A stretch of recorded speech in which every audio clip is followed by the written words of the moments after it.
ఇంకెన్నాళ్ళు రెంటింట్లో ఉంటాం? సొంత ఇంటి కలను నెరవేర్చుకుందాం. Suman TV biggest property expo October 18th, 19th HSCC Novotel Hyderabad. ఇప్పుడే ఫ్రీ ఎంట్రీ కోసం కాల్ చేయండి.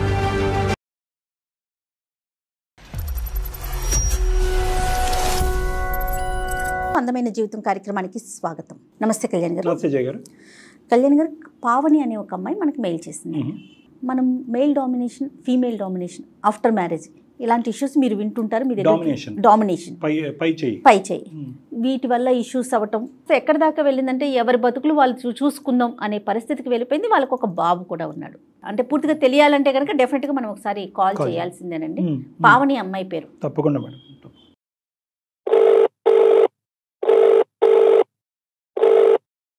హలో, నమస్తే అండి, పావని గారా? ఎవరు? నేను జయానమ్మ, అందమైన జీవితం ప్రోగ్రామ్ నుంచి కాల్ చేస్తున్నాను, సుమన్ టీవీ నుండి. మేడం, నా ఇమెయిల్కి రిప్లై ఇచ్చినందుకు థ్యాంక్ యూ మేడం. ఏంటమ్మా వాయిస్ డిఫరెంట్గా ఉంది? మేడం, కోల్డ్ చేసింది కొంచెం. అవునా, ఓకే ఓకే, పర్వాలేదమ్మా. మాట్లాడతావా మరి ఇప్పుడు? ఓకే మేడం, మాట్లాడతా. రైట్. నాతో పాటు డాక్టర్ కళ్యాణ్ చక్రవర్తి గారు ఉన్నారు. ఒక్కసారి మీ సమస్య ఏంటో వివరంగా చక్కగా చెప్పండి, సరేనా? Okay madam. ఓకే అమ్మా. అమ్మ పావని, నమస్తే అమ్మా. నమస్తే సార్. చెప్పినా నా సమస్య ఏంటి? నాకు మ్యారేజ్ అయ్యి 5 years అవుతుంది. 2 years బాబు ఉన్నాడు. అయితే మా హస్బెండ్ బిజినెస్ చేస్తాడు, ట్రేడింగ్ బిజినెస్. ఏదమ్మా ట్రేడింగ్? మీరేం చేస్తారు? సార్, నేను బీటెక్ కంప్లీట్ చేశాను, సాఫ్ట్వేర్ జాబ్ చేస్తున్నాను సార్. ఓ వండర్ఫుల్, ఓకే, వెరీ గుడ్ అమ్మా. మరి మా హస్బెండ్ కి బిజినెస్ లో లాస్ వచ్చింది, అప్పులు అయిపోయాం మొత్తం. ఇంకా తను బయటికి వెళ్ళినా కూడా అప్పులు అందరూ అడుగుతున్నారు సార్. అడుగుతుంటే ఇంకా నేను మా ఆయన ఇంట్లో పెట్టి నేను డైలీ డ్యూటీకి వెళ్ళిపోతున్నాను. ఇంకా బాబుని ఇంట్లో వరకు మా హస్బెండే చూసుకుంటున్నారు. ఇంకా ఓకే, అదేలేండి, ఇంట్లో ఉండి మొత్తం తను ఇంటి పని అంతా ఆయన చూసుకుంటున్నారు, మీరు బయటకు ఆఫీస్కి వెళ్ళి వస్తున్నారు. ఓకే, ఇప్పుడు మీది పెద్దలు కుదిర్చిన వివాహమా లేకపోతే లవ్ మ్యారేజ్ చేసుకున్నారా? Arranged marriage madam. తను ట్రేడింగ్ చేసి సంపాదించిన రోజులు అంతా బానే ఉందా ఫైనాన్షియల్ గా? కానీ మేడం, ఎప్పుడైతే లాస్ వచ్చి నేను ఒక్కదాన్నే డ్యూటీకి వెళ్ళి నేను సంపాదిస్తున్నాను, అప్పటి నుంచి ప్రాబ్లమ్స్, గొడవలు వస్తున్నాయి మేడం మాకు. అమ్మ, ఇప్పుడు అతనికి లాసులు రావటం వల్ల నువ్వు డ్యూటీలో జాయిన్ అయ్యావా? ముందు నుంచే చేస్తున్నారా మీరు? అతనికి లాస్ వచ్చిన కాడి నుంచే నేను వెళ్తున్నాను సార్. అతను లాస్ ఎప్పటి నుంచి విపరీతంగా కనిపించినాయి? సుమారుగా ఎప్పటి నుంచి? 6 months అవుతుంది సార్. అది అతను ప్రోత్సహించాలి కదా, హ్యాపీయే కదా, ఇల్లు గడుస్తుంది కదా, అప్పులు తీరుతున్నాయిగా. అతన్ని డామినేట్ చేస్తున్నట్టు ఫీల్ అవుతున్నాడు సార్ 6 months నుంచి. ఏం డామినేట్ చేస్తున్నావు అమ్మా? ఉద్యోగం చేసుకొచ్చి ఇంట్లోకి వచ్చి తిడుతున్నావు అతని, ఎందుకు డామినేట్ ఏంటి అసలు? అలా ఏం కాదు సార్, అంటే అతను పిల్లోడిని సరిగ్గా చూసుకోవట్లేదు అంట. పక్క ఫ్లాట్ వాళ్ళు ఫోన్ చేసి చెబుతున్నారు, బాబు ఏడుస్తున్నాడు. పక్క ఫ్లాట్ వాళ్ళు ఫోన్ చేసి చెప్తున్నారు సార్. నేను ఫోన్ చేసి బాబుకి ఇలా ఏమన్నా ఇచ్చావా లేదని చెప్పి కాల్ చేసి, నువ్వు జాబ్కి వెళ్తున్నా కానీ నీకు పగురు బాగా పెరిగింది, నన్ను డామినేట్ చేస్తున్నావు అంటున్నారు సార్. నేను పొద్దున్నే టిఫిన్ చేసేసి ఆయనకు కూడా చేసేసి వెళ్ళిపోతాను సార్ డ్యూటీకి. బాబుకి కావాల్సిన పాలు గానీ, పెరుగు గానీ, లేదంటే అవన్నీ ఫ్రిడ్జ్ లో ఉంటాయి సార్, ఎనీ టైం అన్ని రెడీమేడ్. ఇతను కేవలం అవి తీసి ఆ టైంకి బాబుకు పెట్టాలి. అవును సార్. ట్రేడింగ్ చేస్తున్నాడా, ఆపేసాడా? అమ్మా, ఆపేసా సార్, ఇంట్లోనే ఉంటున్నాడు. ఫుల్ టైమ్ హౌస్ మ్యానేగా, ఇంకేం ప్రాబ్లము? అతనికి నీ డామినేట్ చేసినట్టు ఫీల్ అవుతున్నా అంటే ఏమన్నా అవ్వాలన్నా. ఇప్పుడు నేను వెళ్తేనే సార్ ఇంట్లో గడిచేది, బాబుకి చూసుకోవాలన్నా, ఇంట్లో ఖర్చులు గాని. అప్పులు ఇంకెంత ఉన్నాయమ్మా సుమారుగా? అప్పులు ఎంత ఉన్నాయి? అప్పులు 40 lakhs 30 lakhs ఉన్నాయి సార్. 40 lakhs. నువ్వు బయటకు వెళ్తే డామినెంట్ అంటే ఎలా తీరుస్తాడంట? ఏమన్నా తల ఏమన్నా తాకట్టు పెడతాడా? అత్త మామ అంటే బిజినెస్ లో పెట్టేశారు, మొత్తం ఆస్తులన్నీ పెట్టేశారు, ఏం లేవు. మా అత్త మా మామకేమో బాగోదు, వాళ్ళు కూడా ఫోన్ చేసి మెడిసిన్ అన్ని డబ్బులు నేనే వేయాలి సార్. ఓహో, వాళ్ళు కూడా మీరే చూసుకోవాలి? అవును సార్, వాళ్ళని నేనే చూసుకోవాలి. ఇటు పిల్లల పొజిషన్ అండ్ ఫ్యూచర్ గురించి, వాళ్ళ స్కూల్ ఫీజులు కానీ అన్ని కొంచెం కొంచెం మనీ దాచి పెడుతున్నాను సార్. ఒక్కసారి దెబ్బతిన్నాం కదా సార్. అదేలే కాదమ్మా, సార్ దెబ్బ తినకుండా అన్ని చిన్నగా దాచి పెట్టుకుంటున్నాను సార్. లాస్ రాకముందు ఎలా ఉండేవాడు మీతో? బాగుండే వాళ్ళం మేడం, మంచిగానే ఉండేవాళ్ళం. తనకి లాస్ రాకముందు బాగా చూసుకునేవాడు. కొద్దిగా ఈ లాస్ వల్ల ఏమైనా కొద్దిగా డిప్రెస్ అయ్యాడమ్మా అతను? అంటే ఏమైనా సైకలాజికల్ గా కొద్దిగా ఏమైనా డౌన్ అయ్యాడా మనిషి? వాళ్ళు ఏంటంటే టెన్షన్ పడతాం, ఆలోచించటం అలా చేస్తున్నారు సార్. బయటికి వెళ్తే చాలు ఇంకా తన్ని పట్టేసుకొని అడుగుతారు సార్ అందరూ. ఒత్తిడి అయితే బాగుంది. మరి ఆ ఒత్తిడి గాల్లో అప్పులు ఎలా తీరుతాయని ఆలోచించాలి కానీ నువ్వు బయటకు వెళ్తే డామినేట్ చేస్తున్నావు, నువ్వు ఇంట్లో రావద్దంటే మరి అది విచిత్రంగా లేదులేమ్మా. కష్టంలోంచి ఇది కాకుండా ఏమైనా ఉన్నాయమ్మా ప్రాబ్లమ్స్? సార్ నాకు వన్ డౌట్ సార్, అంటే ఆడపిల్లలు చదువుకోకూడదా సార్? ఆడపిల్లలు పుట్టడమే తప్ప, చిన్నప్పటి నుంచి పెద్ద దాకా ఏదో ఒకటి అంటానే ఉంటారు సార్. అమ్మాయి చదువుకుంటుంది, ఆడపిల్లకి ఎందుకు చదువు అంటున్నారు సార్. ఆడపిల్లలు చదువుకోకూడదు, ఆడపిల్లలు జాబ్ చేయకూడదా సార్? ఆడపిల్లలు చదువుకోవాలి, జాబ్ చేయాలి, కుటుంబం గురించి కాకపోయినా పోషించకూడదా సార్? ఆడపిల్లలు చదువుకోవాలి, కెరియర్లో జాయిన్ అవ్వాలి, ఆర్థిక స్వేచ్ఛ సంపాదించాలి, మీ కాళ్ళ మీద మీరు నిలబడాలి. ఎందుకంటే ఎప్పటికైనా ఇలాంటి రిస్క్ ఇష్యూ వచ్చినప్పుడు సడన్ గా నాకు ఎందుకు సార్ నువ్వు ఆడపిల్లవి, నీకు అవసరమా, నువ్వు ఇంట్లో ఉండి అంటున్నారు సార్. మరి నేను ఇంట్లో ఉంటే ఇల్లు ఎట్ట గడిచింది సార్? ఇటు బాబునెట చూసుకోవాలి, ఇటు ఇంట్లో ఎట్ట గడుపుకోవాలి, ఇటు మొత్తం ఏమైనా ఎలా చూసుకోవాలి నేను? ఇక్కడ విచిత్ర విడ్డూరం ఏంటంటే 40 లక్షలు అప్పులు పెట్టుకుని అతను ఏం చేయక ఇంట్లో కూర్చుని బిడ్డను కూడా చూసుకోకుండా నిన్ను కూడా మానిపించేసి ఇంట్లో కూర్చోమంటాం అనేది నీదైతే మాత్రం విచిత్రం అమ్మేది. నీదైతే విచిత్రమైన స్టేటస్. నిన్ను టీ డబ్బులు కూడా నేనే అడుక్కోవాలా? అన్నిటి నిన్ను అడుకోవాల్సి వస్తుంది. అతను అలా అనుకుంటున్నాడు సార్. ఇంకా డిప్రెషన్ లో ఏమన్నా చేసుకుంటాడేమన్నా నాకు భయం వేస్తుంది సార్. డిప్రెషన్ లోకి వెళ్ళిపోయాడు, ఊరుకోరు కోపడుతున్నాడు సార్. డ్యూటీ నుంచి రాగానే ఏం చేస్తున్నట్టు, ఏం తీసుకిస్తున్నావేంది, దూరంగా వెళ్ళి అంటున్నాడు సార్. సో చిరాకు పడుతున్నాడు ఎక్కువ. అవును సార్. మరి ఇంకేమైనా చెయ్యాలనుకుంటున్నాడు అమ్మా వేరే బిజినెస్? నిన్ను మానేయమంటాం వరకు బానే ఉంది. అతను ఏమన్నా ఇంకా వేరే రూట్ ఏమన్నా ఉందా అతనికి ఐడియా? ప్రయత్నాలు ఏమన్నా చేస్తున్నా? లేదు సార్, అలా ఏం చెయ్యట్లేదు సార్. అది లేదు ఇది లేదు. కాదు డాక్టర్ గారు, ఆ విషయం ఏంది, ఇప్పుడు నేను ఒక జాబ్ మానేసి ఇంట్లో కూర్చుంటే ఇల్లు అట్ట గడిచిద్దా అంటే నీకెందుకు ఎందుకు అడుగుతున్నావు అంటున్నాడు సార్. అప్పులకి సమాధానం చెప్పలేకపోతున్నాడు, మాత్రం నీకు మాత్రం ఏవో కథలు చెప్తున్నాడు. కాదు డాక్టర్, 6 నెలల్లో 30-40 లక్షలు నష్టం వచ్చేంతగా ఉంటుందండి ట్రేడింగ్ లో. అంత కొలాప్స్ అవుతుందా మేడం? ట్రేడింగ్ అనేది కూడా ఒక గ్యాంబ్లింగ్ లాంటిదే మేడం. ఎంత కాదనుకున్నా కూడా కొద్దిగా సేఫ్ గ్యాంబ్లింగ్ అంటారు. ఓకే, అది కూడా ఒక రాయి చుట్టం, రాయి తగిలిందంటే అదృష్టం, లేదంటే కష్టం. అందులో ఎలా ఉంటుందంటే బెట్టింగ్ లాగే ఓడిపోయిన చోట గెలవాలనేటటువంటి విచిత్ర విడ్డూరమైనటువంటి ఒక ప్రయత్నం ఉంటుంది. ఇంకా గెలవాలి గెలవాలి, ఎక్కడైతే ఓడిపోయి అక్కడ. నెంబర్ 1. నెంబర్ 2 ఏంటంటే ఒక ఫిక్స్డ్ ఐడియా, ఇది తప్ప నేను ఎక్కడ సక్సెస్ఫుల్ అవ్వలేను, చావరేవో ఇక్కడే తేల్చుకోవాలి, వేరేది ప్రయత్నం చేయండి. రెండోది. మూడోది ఏంటంటే ఎప్పుడు కూడా పోయింది ఎంత అన్నది చూడరు. ఈ రోజు మన లక్ మారిపోద్ది, మన తలరాత మారిపోద్ది, ఈ రోజు వేసి 50 లక్షలు కాస్త ₹1 కోటి సంపాదించేస్తాం అని అనుకుంటారు. భ్రమ అది, అది ఒక బబుల్. ఇప్పటికి కూడా అతనికి రియాలిటీ అర్థమైనట్టుగా నాకు అనిపించట్లేదు. 50-40 లక్షలైనా కూడా వాస్తవ పరిస్థితుల నుంచి ఇంకా దూరంగానే ఉన్నాడు. కాబట్టి ఈ అమ్మాయిని మానేయమంటున్నాడు. అతను వేరేది ఎత్తుక్కోవట్లేదు అంటే ఇంకో సోర్స్ ఆఫ్ ఇన్కమ్ చూసి మళ్ళీ అందులో పెట్టుబడి పెట్టడానికి ఆలోచిస్తున్నాడు అతను. మాకు ఈమెయిల్ పెట్టాలనే ఉద్దేశం ఎందుకు వచ్చింది మీకు? సార్ తన మనసులో ఏమైనా తెలుసుకోవాలి సార్. నేను ఏమన్నా అడగాలన్నా కూడా, లేకపోతే ఆ డిప్రెషన్ ఏమైనా చేసుకుంటాడేమన్నా భయం వేస్తుంది సార్. ఒకరు గొడవ పడాలన్నా, అడగాలంటే గట్టిగా మాట్లాడాలన్నా భయం వేస్తుంది సార్ నాకు. పోయి ఏమన్నా అడిగినా కూడా కొడతాకు వస్తున్నాడు సార్. ఓ ఇదొకటా? కాదమ్మా, మీ పేరెంట్స్ కానీ వాళ్ళ పేరెంట్స్ కానీ ఈ విషయం తెలుసా? చెప్పారా మీరేమైనా? తెలుసు సార్, మొత్తం తెలుసా. బిజినెస్ లాస్ వచ్చింది, గోల్డ్ మొత్తం పెట్టేసా సార్. మొత్తం అప్పులు, సగం అప్పులు కట్టేసిన ఒక 10 lakhs కూడా తీరలేదు సార్. కాదు, ఎవరన్నా కౌన్సిలింగ్ చేయడానికి ట్రై చేస్తే పెద్దవాళ్ళు వింటాడా వాళ్ళ మాట? లేదు సార్, మీరెందుకు నాకు చదువుతున్నారు, నాకు తెలియదని, నేను చిన్నపిల్లన్నా, మీరు నాకు చవటాకి ఎవరు చెప్పడానికి లేకపోతేనే ఈ అమ్మాయిలు మన దగ్గరికి వచ్చేది. అదైతే నిజమే కదా, అదైతే నిజమేను. ఎవరు మాట వినట్లేదు సార్. ఏమన్నా అడగాలన్నా కూడా భయం వేస్తుంది సార్ నాకు, ఏమన్నా చేసుకుంటాడేమో అని చెప్పి. ఇతరత్ర అలవాట్లు ఏమైనా ఉన్నాయమ్మా అతనికి? డ్రింకింగ్ చేస్తారు సార్ అప్పుడప్పుడు. మళ్ళీ అదొకటి ఉంది. బాబు కూడా సీరియస్ అయిపోయింది, ఏంది పిల్లల్ని చూసుకోవట్లేదంటే ఆ పక్క ఫ్లాట్ ఆమె ఫోన్ చేసిందంటే గొడవ నేను చచ్చిపోతాను, నీకు కూడా అడ్డువైపోయాను నేను, నీకు అందరు నన్నే అంటున్నారు, బిజినెస్ లాస్ వచ్చిందని నాకేమైనా తెలుసా? మరి ఫోన్ కలిపితే మాట్లాడతాడు అతను? ట్రై చేద్దాం చూడండి. అసలు ఫస్ట్ మనం నిందించి నిలదీయకుండా అసలు అతని మనసులో ఏముందో కనుక్కుందాం. ఎందుకంటే ఇప్పుడు ఈరోజు అప్పు తీర్చడం, నువ్వు ఉద్యోగం చేయటం మానేయటం అనేటటువంటి దానికంటే ఇతనికి ఏమైనా ప్రాణాపాయం ఉందా అనేది ఫస్ట్ మనం కనుక్కోవాలి. ఎందుకంటే ఇది నార్మల్ బిహేవియర్ అయితే కాదు ఇది. ఓహో, ఏం చేద్దామంటారు అంటే ఒకటి మేడం, ద థింగ్ ఈజ్ ఏంటంటే ఇది మనకి వాస్తవానికి అటువైపు ఉన్నటువంటి మానసిక పరిస్థితి మనకు తెలియదు. ఈ అమ్మాయి బాధ అయితే క్లియర్ కట్గా చేసుకుంటుంది. విచిత్రమైన పరిస్థితి ఏంటంటే అప్పుల్లో మునిగినటువంటి వ్యక్తి ఏకైక సోర్స్ ఆఫ్ ఇన్కమ్ కూడా కట్ చేయమంటున్నాడు. సో అది నార్మల్ స్టేట్ ఆఫ్ మైండ్ కాదు. సో ఫస్ట్ ఆఫ్ ఆల్ మనం ఏం చేయాలి అంటే అతను చెప్పేదంతా మనం పూర్తిగా విన్న తర్వాత అసలు నీ సైకలాజికల్ స్టేట్ ఫస్ట్ బ్యాలెన్స్ చేసుకోండి. బిజినెస్ చేస్తావా, ట్రేడింగ్ చేస్తావా, వైఫ్ చేత ఉద్యోగం ఆపిస్తావా, తర్వాత చూద్దాం. First are you clear here? అది మనం చూసిన తర్వాత నెక్స్ట్ అడిగేయాలి. బ్రెయిన్ అమ్మ ఇది ఫ్రాంటల్ బ్రెయిన్ అంటారు, ఇది ముందు పార్ట్ ఆఫ్ ద బ్రెయిన్. ఇది ఆలోచన శక్తి, జడ్జిమెంట్స్, అటెన్షన్, కాన్సన్ట్రేషన్, మెమరీ, తెలివితేటలు, జ్ఞాపక శక్తి అన్నీ ఇదనమాట. కానీ దురదృష్టం ఏంటంటే భగవంతుడు ఇదే ఏరియాని ఇమోషనల్ కంట్రోల్కి కూడా వాడించేటటువంటి, అంటే ఇమోషన్స్, భావోద్రేకాలు, భయాందోళనలు, టెన్షన్లు, డిప్రెషన్లు, భయాలు ఇది. సో ఇది కానీ అది కానీ ఈ రెండిట్లో ఏదో ఒకటే పనిచేస్తుంది. అది డామినేట్ చేసినప్పుడు మిగతా జడ్జిమెంట్లు, అటెన్షన్, ఫోకస్, ఇది చేయాలి, నిర్ణయాలు, డెసిషన్స్ అన్నీ పోతాయి. అందుకే కాబట్టి వాళ్ళు ఏం చేస్తే అది కరెక్ట్ అనుకుంటారు. అంతే.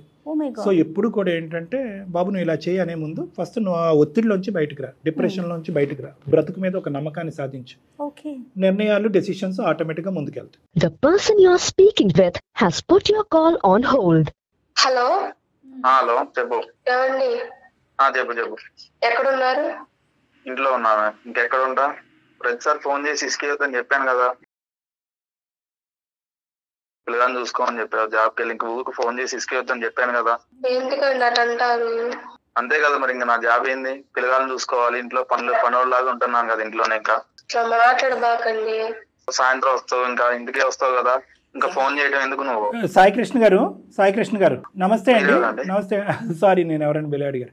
సాయికృష్ణ గారు, నేను పానకంలో పొడగలని మధ్యలో వచ్చానని మీ భార్యాభర్తల సమస్యలు తప్పుగా అనుకోకండి. ఒక 2 నిమిషాలు చెప్తా, ఒక్క సెకండ్లో నేను చెప్పేస్తాను నేను ఎవరనేది. మీ భార్య, మీ వైఫ్ చాలా బాధతో మాకు ఒక ఈమెయిల్ పంపించారు. ఏంటి అంటే కనుక ఉన్న పరిస్థితులు బాగాలేదండి, మా హస్బెండ్ యొక్క పరిస్థితిని చూస్తే నాకు చాలా భయంగా ఉంది. నా పేరు డాక్టర్ కళ్యాణ్ చక్రవర్తి అండి. నేను psychiatrist, consultant psychiatrist plus counsellor కూడా. నేను సుమన్ టీవీ అందమైన జీవితం అని ఒక వెరీ ఫేమస్ ప్రోగ్రామ్ మీరు చాలాసార్లు చూసుంటారు. ఆ వేదిక నుంచి నేను మాట్లాడుతున్నాను. ఇక్కడ కేవలం మీ శ్రీమతి గారికి మాకు ఈమెయిల్ పెట్టడానికి ప్రధానమైన కారణం ఏంటంటే మా భర్త యొక్క మానసిక పరిస్థితి, ఆరోగ్యం చూసి నేను భయభ్రాంతులకు గురవుతున్నాను. అతనికి ఏదన్నా అవుతుందేమో అని భయంతో. నేను చూశానండి నిన్న మిమ్మల్ని బజార్లో, మీరు ఇలా ఉన్నారని నేను అనలేగా. నేనేమన్నాను, మీ భార్య నాకు ఈమెయిల్ పంపించారు మీ మానసిక పరిస్థితి బాగాలేదని. దాంతోపాటు ఏంటంటే బిజినెస్లో ఒక లాస్ వచ్చింది, ఇంటి పరిస్థితి బాగాలేదు, అప్పులోలు మీద పడుతున్నారు.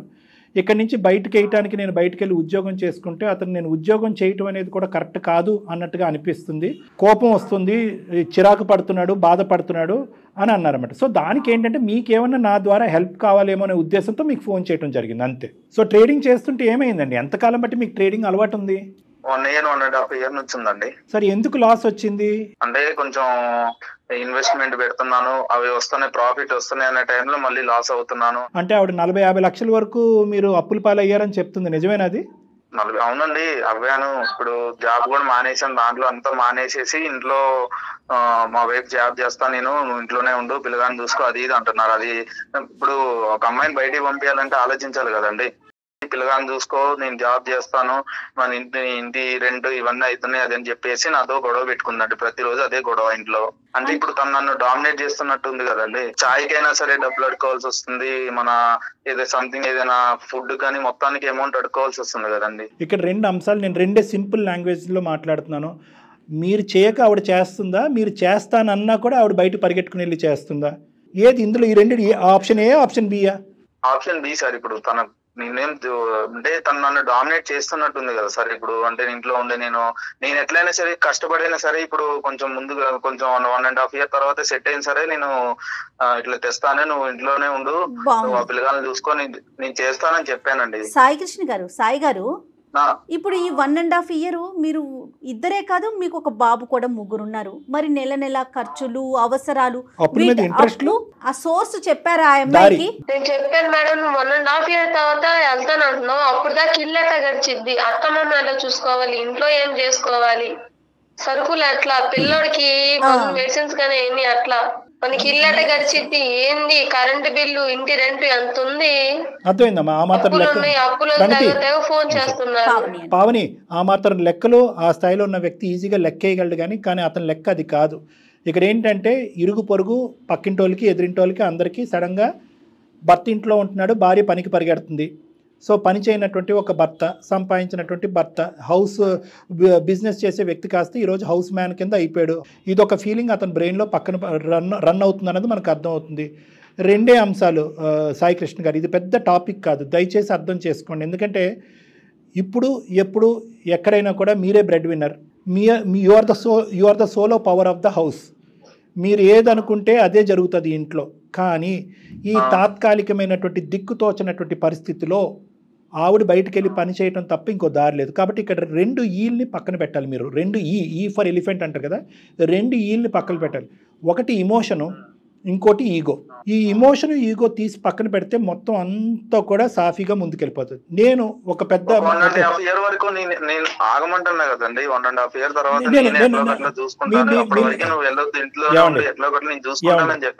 ఏమండి, బ్రతికేటప్పుడు ప్రాక్టికల్ గా బ్రతుకుదామండి, ఇమాజినేషన్ లో బ్రతకద్దు. 1.5 year తర్వాత one day I will become a king అన్నట్టుగా మీరు మాట్లాడితే నేనేం చెప్పలేను. ఇప్పుడున్న పరిస్థితిలో ప్యారలల్ గా ఆవిడ ఉద్యోగం చేసుకుంటూ ఉంటుంది. మీరు మీ పాత్వే డిసైడ్ చేసుకుని రేపంటే రేపు, ఎల్లుండి అయితే వినండి నా మాట 2 నిమిషాలు వినండి. సాయి కృష్ణ గారు, 1 రూపీ కూడా ఆమెను అడగాల్సి వస్తుంది కదండి. అంటే నేను ఆమె ముందు కాదు. ఏమండి ఒక్క నిమిషం, ఏమండి మీరిద్దరు పెళ్లి చేసుకున్నప్పుడు ఇది ఒక యూనిట్ అండి, 2 విభాగాలు కాదు, 2 మనుషులు కాదు, ఎదురింటూ పక్కింటోళ్ళు కాదు, యూఆర్ ఏ యూనిట్. ఆవిడ మీ గురించి కష్టపడుతుంది, ఈ ఫ్యామిలీ గురించి కష్టపడుతుంది, పుట్టినటువంటి ఆ బిడ్డ గురించి కష్టపడుతుంది. ఇప్పుడు అలాంటప్పుడు ఏంటంటే నా డబ్బులే ఇవి నా అకౌంట్లోనే ఉంటాయని ఆవిడ అనట్లేదు, మీకు ఇవ్వను అని కూడా అనట్లేదు. మీకు ఆ ఫైనాన్సెస్ మీద కంట్రోల్ కావాలి అంటే కొంతవరకు నేను కష్టపడ్డాను. కాకపోతే ఏంటంటే దాంట్లో కొంచెం లాస్ రావడం వల్ల ఇలా అయ్యాను, కానీ లేకపోతే దాంట్లో నేను కూడా చూసుకోవాలి. మీకంటే ఎక్కువ ఆవిడ బాధపడుతుందండి మీ లాస్ గురించి. ఈ అప్పుల తలుపులు కొట్టడం, ఫోన్లు చేయటం వల్ల మీ మానసిక పరిస్థితి రోజు రోజుకి డౌన్ అయిపోతుందని ఇందాక లబోదిబో నేర్చుకున్నాను. బిజినెస్ చేసేటప్పుడు నేను జాబ్ మానేస్తా, ఇంట్లోనే ఉంటా, నీకు నచ్చినట్టు నేను ఉంటా. ఇప్పుడు ఇల్లు కడతాకి ప్రస్తుతానికి నన్ను జాబ్ కి వెళ్ళని. ఇది తాత్కాలికమైన పరిస్థితి. ఆవిడ నేను నోట్లో వేలేసుకున్న పిల్లోడన్నా ఇది చెప్తాడు, ఇది తాత్కాలికమైన పరిస్థితి. రేపో ఎల్లుండో ఈ వారంలోనో మిమ్మల్ని బిజినెస్ మళ్ళీ మొదలు పెట్టమంటలేదు. అట్లీస్ట్ మీ మైండ్లో ప్లాన్ ఆఫ్ యాక్షన్ ఏంటి, సోర్స్ ఆఫ్ ఇన్కమ్ ఏంటి, ఎక్కడి నుంచి డబ్బులు వస్తాయి. మీరు ఒక బిజినెస్ పెట్టాలన్నా, ఒక ఉద్యోగానికి వెళ్ళాలన్నా డబ్బులు కావాలి. ఇమీడియట్గా మీకు ఉద్యోగం ఇచ్చేవాడు ఎవరు, మీకు ఆర్థిక పరంగా హెల్ప్ చేస్తూ బిజినెస్ పెట్టించే వాళ్ళు ఎవరు? ఫ్రెండ్స్ నన్ను ఏ విధంగా చూస్తారు. ఇప్పుడు హస్బెండ్ ఏమో ఇంట్లో ఉంటూ నేను ఒక కాన్సెప్ట్ మాట్లాడితే మీరు ఒక కాన్సెప్ట్. అదే మీకు మాకు ఒకటే డిఫరెన్స్ అండి. మీకు నాకు జయ మేడంకి మీ వైఫ్కి ఉన్న డిఫరెన్స్ ఒకటే. మేమేమంటున్నామంటే ఈ పరిస్థితి నుంచి ఎలా గట్టెక్కాలరా నాదా అని మేము అంటున్నాం. మీరేమంటున్నారంటే సమాజం కంట్లోంచి చిన్న చూపు చూడకుండా ఇంట్లో పడినటువంటి పనికిరానటువంటి ఒక భర్తలాగా ఒక నామకరణం నాకు జరగకూడదు అనే ఆలోచనలో మీరున్నారు. You are trying to protect yourself from the society, we are trying to protect your family. మీ బొడ్డోడిని కాపాడుతున్నాం మేము. సో ఇప్పుడు ఆ అమ్మాయి ఇప్పుడు మీరేం చెప్పాలో మీరు అది చెప్పండి. నేను అనేది ఏంటంటే ఇప్పుడు మీరు ఏం చెప్పాలో మీరు అది చెప్పండి. ఈగోకి, ఇమోషన్కి, బ్రతుకు తెరువుకి కంపేర్ చేసి ముడిపెట్టకండి. ఈగో ఇమోషన్ పక్కన పెడదాం, బ్రతుకు తెరువు సపరేట్ సబ్జెక్టు. రానున్న రోజుల్లో మీకు మంచి భవిష్యత్తు వస్తుంది, ఖచ్చితంగా మీరు సంపాదిస్తారు.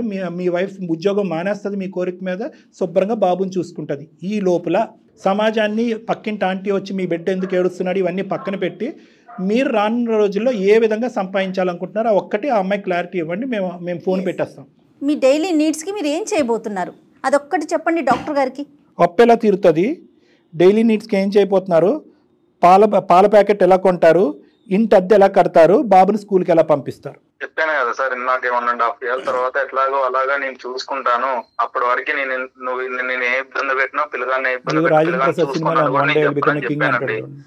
సాయి గారు 1.5 year తర్వాత చూసుకుంటారా మీరు? అంతేనా మీరు చెప్పేది? 1.5 year అప్పటి వరకైనా కష్టపడతాను మేడం, ఏదో విధంగా ట్రై చేస్తూ ఉంటాను, ఏదో విధంగా ట్రై చేస్తారు కదా. వన్స్ మీకు జాబ్ ఏ రోజైతే వస్తుందో, రేపు వచ్చింది అనుకోండి, ఆ అమ్మాయి ఎల్లుండి మానేయటానికి రెడీగా ఉంది. మీకు రావాలి కదా, రాకుండా వస్తుందని ఎలా ఊహిస్తున్నారండి? రానివ్వండి. ముందు 40-50 లక్షల అప్పు చూస్తుంటే మీకు భయభ్రాంతులు గురవట్లేదండి? 10 మంది చేత నానా మాటలు అనిపించుకుని ఎవడ పడితే ఆడొచ్చి మీ తలుపు కట్టి అరే ఎవడ గురించి నువ్వు అప్పు తీర్చవు అనే మాటలు అంటే మీకు అవమానకరంగా లేదు? ఆ అవమానం కంటే నీ భార్య బయటికి వెళ్ళి ఉద్యోగం చేయటం పెద్ద అవమానమా? ఏమండి లెక్క ఏంటి జీవితం? డాక్టర్ కళ్యాణ్ చక్రవర్తి జయ గారు అందమైన జీవితం వేదిక నుంచి మాట్లాడేటటువంటి మాటలు పక్కన తీసి పెట్టేసేయండి. మీ ఆలోచన శైలి కేవలం మీరు సపోర్ట్ చేసుకుంటున్నారు. 1-2 వ్యక్తులు కరెక్టేరా సాయి నువ్వు చెప్పేదని చెప్పి 2 వ్యక్తులను సంపాదించండి మీతో పాటు. నా పిల్లం ఉద్యోగం మానేయమంటున్నాను ఎందుకంటే నాకు అవమానకరంగా ఉంది, డబ్బులు చేజాచి అడుక్కోవటం నాకు ఇష్టం లేదు, 1.5 year తర్వాత నేను పని మొదలు పెడతాను అంటున్నాను అంటే ఎవరైనా ఒక్కలైనా మీ ఆలోచనతో ఏకీభవిస్తారా? ఒక 1 రూపీ కూడా అంటే తనని అడగాల్సి వస్తుంది కదా సార్. తప్పేంటి? పోనీ ఇప్పుడే చెప్దాం అమ్మాయితో, అమ్మ ఒక 10,000 15,000 అతని అకౌంట్లో వేసి క్రెడిట్ కార్డు గీకుతూ ఉంటాడు, అతని అవసరాలు అతను వాడుకుంటాడు. నిన్ను అడిగి నేను క్రెడిట్ కార్డు ఏటీఎం కార్డు అన్ని బీరోలో పెడతాను సార్. నేను తను నన్ను అడుగుమా నేను ఎప్పుడు చెప్పలేదు సార్. అది కూడా ఇష్యూ కాదు ఇక్కడ. పావని ఒకవేళ ఇప్పుడు అతనికి జాబ్ వచ్చింది అనుకుందాం, వేరే ఏదో ట్రై చేస్తున్నాడు, ఆయన ఉద్యోగానికి వెళ్తే మీరు మానేయడానికి రెడీగా ఉన్నారమ్మా? మొదటి నుంచి ఖచ్చితంగా మానేస్తాను మేడం తనకి జాబ్ వస్తే. సో ఇది ఇంతకు మించి ఏముంటది సాయి? సార్ ఒక క్వశ్చన్ సార్. చెప్పండి. ఇప్పుడు నేను జాబ్ చేస్తాను సరే, ఒక రేపు ఎల్లుండి జాబ్ చేస్తాను, మానేసిద్ది. నెక్స్ట్ టైం ఇప్పుడు అదే జాబ్ లో నన్ను తీసేస్తారు, మళ్ళీ కంటిన్యూ చేసేసిద్దా? తప్పేవండి తప్పేవండి ఇద్దరు ప్రతిసారి కంటిన్యూ అవుతుంది కదా సార్. ఇప్పుడు అది మీరు స్థిరమైనటువంటి ఉద్యోగంలో ఉండండి, రిస్క్ టేకింగ్ బిజినెస్ లోకి వెళ్ళకండి. ఏ రోజు ఎలా ఉంటుందో ఉన్న డబ్బులు ఓడగొట్టుకుని రిస్క్ ఎక్కువ ఉండేటటువంటి అంశాలను తీసి పక్కన పెట్టేసి ఒక స్థిరమైనటువంటి ఎవరైనా ఇప్పుడు డబ్బు ఎందుకు పెడతారు? మనకి ఒక 1 రూపీ వస్తుందని పెడతారు, ఎవరైనా పోద్దని పెడతారా సార్? అతను కొంచెం డిస్టర్బ్ అయినట్టు అనిపిస్తుంది. సరే సాయి, ఇప్పుడు వరకు మనం ఏం మాట్లాడుకున్నాము? ఆ అమ్మాయి ఉద్యోగం చేస్తుంది, తాత్కాలికంగా మిమ్మల్ని గట్టెక్కిస్తుంది, నువ్వు ఎప్పుడైతే మొదలు పెడతావు ఆ రోజు మానేస్తుంది అని అంటావు. మీ మానసిక పరిస్థితి ఎలా ఉందంటే ఆ స్టోరీ తీసి పక్కన పెట్టేసి రేపొద్దున నా ఉద్యోగం ఊడిపోతే మళ్ళీ ఈ అమ్మాయి మొదలు పెడుతుందంటే అసలు నీకు తాడు బొంగరం లేకుండా మాట్లాడుతున్నారు మీరు. మీ మానసిక పరిస్థితి ఈ మొత్తం వ్యవహారం వల్ల చాలా దిగజారిపోయింది, చాలా డిప్రెషన్లోకి మీరు వెళ్ళిపోయారు అన్నట్టు అనిపిస్తుంది. ఇందాక జయ మేడంతో కూడా నేను చెప్పాను, ఈ లాస్ వల్ల ఇక్కడ కూర్చున్నటువంటి వాళ్ళందరికీ మీ వైఫ్ కంటే మీరే ఎక్కువ బాధపడుతున్నారు, మీకే ఎక్కువ అవమానకరంగా ఉంది, దానివల్ల డిప్రెషన్లోకి వెళ్ళారు. ఈజీగా గడిచే ఇల్లు ఈరోజు కష్టంగా గడుస్తుంది, భారీ చేతుల మీద నడుస్తుంది అనేటటువంటి బాధ మీకు చాలా దిగమింగులేనటువంటి ఒక బాధగా ఉంది. దానికి ఆ మానసిక పరిస్థితి నుంచి మీరు తేరుకుంటేనే నా భాష, సమాజం యొక్క భాష, మీ భార్య యొక్క ఏడుపు మీకు అర్థమవుతాయి. ఇది నా భావన, దయచేసి అర్థం చేసుకోండి. ఎందుకు నేను ఎంతున్నానంటే ఫస్ట్ ఆ డిప్రెషన్ నుంచి క్లియర్ చేద్దాం. ఆలోచన శైలి బయటకు వస్తుంది, నిద్ర పడుతుంది, ఆకలి వేస్తుంది, ఆలోచనలు పెరుగుతాయి. మీ ఆవిడ అప్పుడు ఏం బాధపడుతుంది అనేది మీకు అర్థమవుతుంది.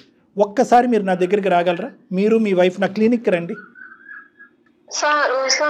మీరిద్దరు రండి, నా క్లినిక్కి రండి ఒక్కసారి. అతను చెప్పాలమ్మా, నువ్వు కాదు. సాయి కృష్ణ వస్తాను సార్. ఇప్పుడు అమ్మాయిని జాబ్ మానిపిస్తారా మీ ఆఫీస్కి వస్తే? మీరు రండి, మీరు వచ్చి డాక్టర్ గారితో మాట్లాడినాక అప్పుడు మీరు ఎలా అంటే అలా చేద్దాం, దాని ప్రకారం ముందుకెళ్దాం. కానీ ఓపెన్ మైండ్ స్టేట్తో రండి. ఏదైనా ఈ స్థాయిలో ఉన్న డాక్టర్ డాక్టర్ మన మంచి గురించి చెప్తారు. అమ్మాయి జాబ్ మానేపిస్తారా? నేను అది దానికి స్టేట్మెంట్ చెప్పేది విను మా సాయి. అసలు మీరు వినే ప్రయత్నం కూడా చేయట్లేదు. ఎట్లయితే చెప్పండి, తాను పట్టిన కుందేలకు 3 కాళ్ళు అన్నట్టు నాకు ఒకటే విషయం, ఆ అమ్మాయి ఉద్యోగం మానాలి, అట్లా కాదు కదా.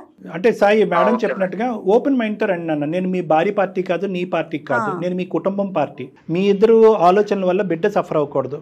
మాకు కేవలం ఈరోజు ఈ కాల్ ద్వారా మాకేంటంటే మా ఆలోచన కేవలం మీ యొక్క ఆరోగ్య మానసిక పరమైన సంక్షేమం గురించే మేము ఆలోచిస్తున్నాం. దానికోసమే తల్లి నువ్వు అది ఆలోచిస్తున్నావు, మేము కూడా అతని తరపునే ఆలోచిస్తున్నాం. అమ్మా వస్తాను అని అంటున్నారు, ఓపెన్ మైండ్తో వస్తాను అంటున్నాడు. ఫ్రీగా కూర్చొని మాట్లాడుకుందాం. ఈ కౌన్సిలింగ్ సెషన్ ఒక 2-3 సెషన్స్ తర్వాత మీకే క్లియర్ కట్గా అర్థమైపోతుంది మీరు చేసే తప్పేంటి, ఆలోచించే విధానంలో లోపం ఏంటి అనేది. ఇంకా జీవితాంతం హ్యాపీగా ఉండొచ్చు. రండి ఒకసారి. మీరు చాలా మంచి వ్యక్తి సాయి, చాలా ఓపెన్ మైండ్ సెట్తో ఎక్కువ ఆర్గ్యుమెంట్ లేకుండా ఉన్న పరిస్థితిని అర్థం చేసుకుని అట్లీస్ట్ క్లినిక్ వరకు వచ్చి మీ పరిస్థితిని అర్థం చేసుకోవడానికి ఓపెన్ మైండ్తో వచ్చారు. 100% మాకు ఇస్తానంటే నేను ఆఫీస్కి వచ్చేయడానికి రెడీ సార్. నేను మాట దాని గురించి ఇవ్వను, నేను మళ్ళీ చెప్తున్నాను, దాని గురించి నేను మాట ఇవ్వను. ఒక ఓపెన్ ప్లాట్ఫామ్ మీద మీ కుటుంబానికి ఉన్న పెద్ద దిక్కుగా నేను మాట్లాడతాను అంతే. రైట్, రండి అమ్మా, ఇద్దరు రండి. రండి అమ్మా, రేపు మార్నింగ్ నేను చెప్తాను, రండి. Okay okay. తను ఇంకా అసలు ఇప్పటికీ కాంప్రమైజ్ కాలేదు డాక్టర్ గారు, తన స్టేట్మెంట్లోనే ఉన్నాడు. ఓకే నేను డాక్టర్ గారి దగ్గరికి వెళ్తాను, మా ఆవిడని ఉద్యోగం మానిపించేస్తుంది అంతే. రేపు ఎట్లా, అది కదా ఆలోచన. ఇందాక నేను చెప్పాను కదా మేడం, మనం అతని ఫ్యామిలీ గురించి ఆలోచిస్తుంటే అతని సమాజం నన్ను ఎలా చూస్తానది ఆలోచిస్తున్నాడు. ఆ ఐడియాలో ఫిక్స్ అయిపోయాడు. ఇన్ని రోజులు ఈవిడ ఉదయం 8 నుంచి సాయంత్రం 8 వరకు బయటకు వెళ్ళలేదు బ్యాగ్ పట్టుకుని. ఇప్పుడు అందరూ చూస్తున్నారు బ్యాగ్ పట్టుకుని. చెప్తున్నాను లోకం కూడా ఎలా ఉంటుందని చెప్పి. ఏంటి మీ ఆవిడ పరిగెట్టుకుని బయటకు వెళ్తుంది అంటే ఇతను చెప్పుకోలేడు, నా బిజినెస్లో లాస్ అయ్యాను కాబట్టి నన్ను పోషించడానికి భార్య బయటకు వెళ్తుంది అనేది. సో చేస్తుంటే అది వేరు. సో ఇవన్నీ కూడా అతని బ్రెయిన్ మీద ఇన్ఫ్లుయెన్స్ అయినాయి. ఇది వరకు బిజీగా ఉండేవాడు, కంప్యూటర్ ఏదో ట్రేడింగ్ ఇప్పుడు ఖాళీగా ఉన్నాడు.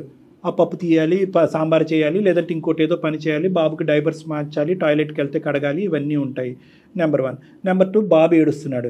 ఇదివరకు బాబు గుక్క పెట్టగానే పక్కన ఎవరు పట్టించి ఈవిడ ఊరుకోబెట్టేది. ఇతనికి తెలియట్లేదు ఆ స్కిల్ ఎలా ఊరుకోబెట్టాలి, ఎలా ఆడిపించాలనేది. సో అతనుకున్న ప్రాక్టికల్ ప్రాబ్లమ్స్, సమాజం ఈ కుటుంబం వైపు చూసేటటువంటి పరిస్థితులు, వీటన్నింటి వల్ల అతను నెగిటివ్గా ఇన్ఫ్లుయెన్స్ అయ్యి మిగతావన్నీ తర్వాత చూసుకుందాం, ఇప్పుడు వరకు తిండి పెట్టేవాడిని రేపటి నుంచి పెట్టలేనా, తర్వాత చూసుకుందాం, ఫస్ట్ ఉద్యోగం మానిపించేసి ఈ సమాజంలో నా పడినటువంటి ఇంప్రెషన్ కడిగేసుకోవాలి, ఆ ఆలోచనలో ఫిక్స్ అయిపోయాడు. బాగుంది డాక్టర్ గారు. ఇవన్నీ ఒక ఎత్తు అయితే ఫైనాన్షియల్ ప్రాబ్లం అనేది ఒక ఎత్తు కాదు, మేజర్ ఫ్యాక్టర్ అది కాదా? ఆలోచిస్తాడు, కానీ ఏంటంటే మళ్ళీ ఇది డామినేట్ చేస్తుంది. ట్రేడింగ్ నాకు ఒక స్కిల్తో కూడినటువంటిది, నాకు ఎడం చేత్తో పని. సో ఈ రోజు కాకపోయినా రేపైనా అది మళ్ళీ ఆ గ్యాంబ్లింగ్ థాట్ ఎఫెక్ట్ అదే వచ్చేస్తుంది. నేను పడినటువంటి ఊబులోంచి నేనే నాగేసుకోగలను, దాని సంగతి తర్వాత చూద్దాం. ఫస్ట్ సమాజంలో మన పేరుని కాపాడుకోవాలి, తర్వాత నేను సంపాదించాను. ఈ బెట్టింగ్ యాప్స్, ఈ ట్రేడింగ్స్ ఎన్ని ఫ్యామిలీస్ ని చిన్న భిన్నం చేస్తున్నాయి. దారుణాతి దారుణం మేడం. ఎంత మంది, ఎన్ని ఫ్యామిలీస్ రోడ్డున పడుతున్నాయో. వస్తే మనం అదృష్టం మేడం. ఎందుకంటే అబ్బాయి ఈరోజు ఎవరండి మీరు, నేను క్లినిక్ కూడా రాను, ఎందుకు రావాలండి అని అనొచ్చు. కానీ వస్తున్నాడు అంటే కనుక ఇమోషన్ పరంగా ఒక మెట్టు దిగాడు, ఈగో పరంగా 2 మెట్లు దిగాడు. సో చాలా వరకు మనం రిజాల్వ్ చేసినట్టుకి. So let them first come, తర్వాత సంగతి తర్వాత మాట్లాడు. ఫైనల్ గా ఫ్యామిలీ బాగుండాలి, అదే మన కాన్సెప్ట్ అండి. అంతే మేడం. రైట్ కళ్యాణి గారు, నమస్తే. థ్యాంక్ యూ జగన్, నమస్తే.